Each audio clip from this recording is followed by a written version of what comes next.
और उसका सोना। एक गांव में एक अमीर ज़मींदार रहता था। वह जितना अमीर था उतना ही कंजूस भी। अपने धन को सुरक्षित रखने का उसने एक अजीब तरीका निकाला था। वह धन से सोना खरीदता और फिर उस सोने को गलाकर उसके गोले बनाकर अपने एक खेत में एक पेड़ के नीचे गड्ढा खोदकर डाल देता था। रोज़ खेत जाना और गड्ढे को खोदकर सोने के गोलों की गिनती करना उसकी दिनचर्या का हिस्सा था। इस तरह वह सुनिश्चित करता था कि उसका सोना सुरक्षित है। एक दिन एक चोर ने कंजूस आदमी को गड्ढे में से सोना निकालकर गिनते हुए देख लिया। वह छुपकर उसके जाने का इंतज़ार करने लगा। जैसे ही कंजूस आदमी गया, वह डक्के के पास पहुंचा और उसमें से सोना निकालकर भाग गया। अगले दिन जब कंजूस आदमी खेत में गड्ढे के पास पहुंचा, तो सारा सोना नदारद पाकर रोने पीटने लगा। उसके रोने की आवाज़ वहाँ से गुजरते एक रहगारी के कानों में पड़ी तो वह रुक गया।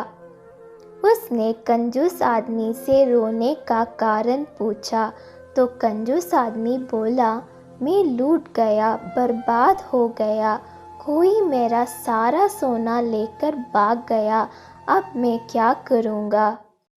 सोना किसने चुराया, कब चुराया? रहगारी आश्चर्य में पड़ गया। पता नहीं, चोर ने कब इस गड्ढे को खोदा और सारा सोना लेकर 9-2-11 हो गया। मैं जब यहाँ पहुँचा तो सारा सोना गायब था। कंजूस आदमी बिलखते हुए बोला, गड्ढे से सोना ले गया? तुम अपना सोना यहाँ इस गड्ढे में क्यों रखते हो? अपने घर पर क्यों नहीं रखते? वहाँ ज़रूरत पड़ने पर तुम उसका आसानी से उपयोग कर सकते हो।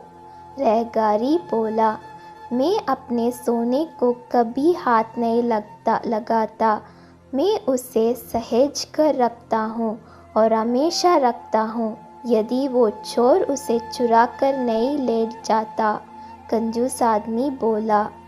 यह बात सुनकर रहगारी ने ज़मीन से कुछ कंकड़ उठाए और उसे उस गड्ढे में डालकर बोला, यदि ऐसी बात है तो इन कंकड़ों को गड्ढे में डालकर गड्ढे को मिट्टी ढक दो और कल्पना करो कि यही तुम्हारा सोना है, क्योंकि इनमें और तुम्हारे सोने में कोई अंतर नहीं है।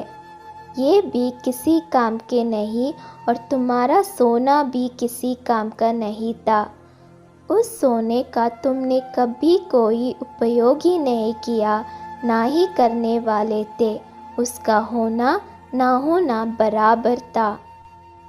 सीख, जिस धन का कोई उपयोग नहीं हो, उसकी कोई मोल नहीं।